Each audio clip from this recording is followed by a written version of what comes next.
Well, I don't often get surprised in this business, but a forecast I heard on the ABC's 7:30 last week raised an eyebrow.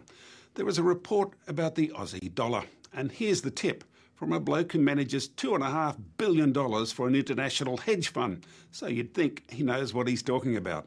By 2014, at the very latest, I'm convinced that 1.7 is more than credible.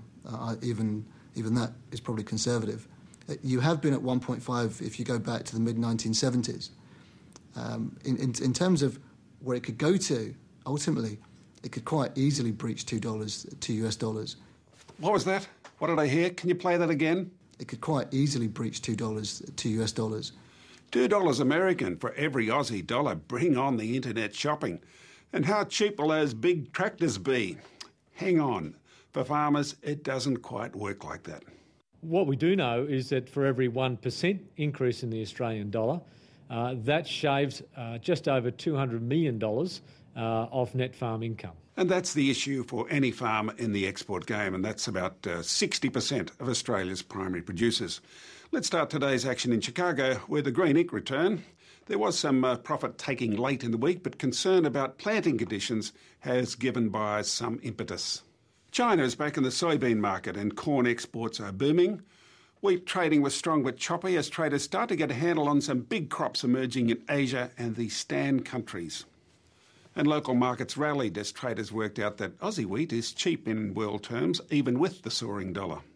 Milling wheat in New South Wales for delivery in January next year has lifted $12 on the week, while WA wheat for the same month rose $8. And the spot markets went along for the ride with the futures. There's genuine worry in the west about rain. There is a tip for reasonable rain next week. Not too late, but getting close. Pro Farmer is tipping a cracker canola crop this season, close to a record, and a lift in feedlot numbers has no doubt given that sorghum price a lift. Back to New York now for the soft commodities. And cotton looks on the edge and could head either way. China is cancelling cotton orders, but adverse weather conditions are weighing on future cotton crops. And if crops fail, expect another price spike. Sugar weakened, but is up for the week, and that cotton price looks okay, but the next few weeks will tell the story. Now to livestock, where overall numbers were up, but there was a striking contrast. Higher supplies in the north, while sellers in the south reacted to the cheaper price trend by keeping stock at home. There were big numbers at Dalby and Roma. Both yards exceeded 5,000 head, and this offloading looks set to continue next week. Prices continue to slip from the near record levels around Easter, and while young cattle are popular, export categories are in struggle street. This left the Eastern Young Cattle Indicator.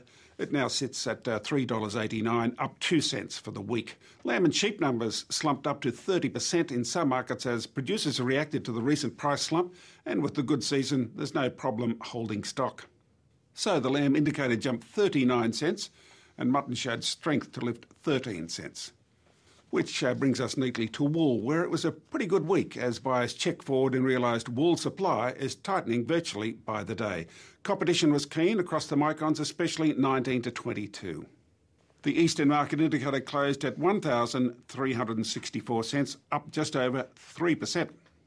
It should be mentioned that sale quantities of wool are falling, reflecting the seasonal shift, but also there was a lot of early shearing to minimise fly strike, and of course prices looked pretty good back then, and now they're even better.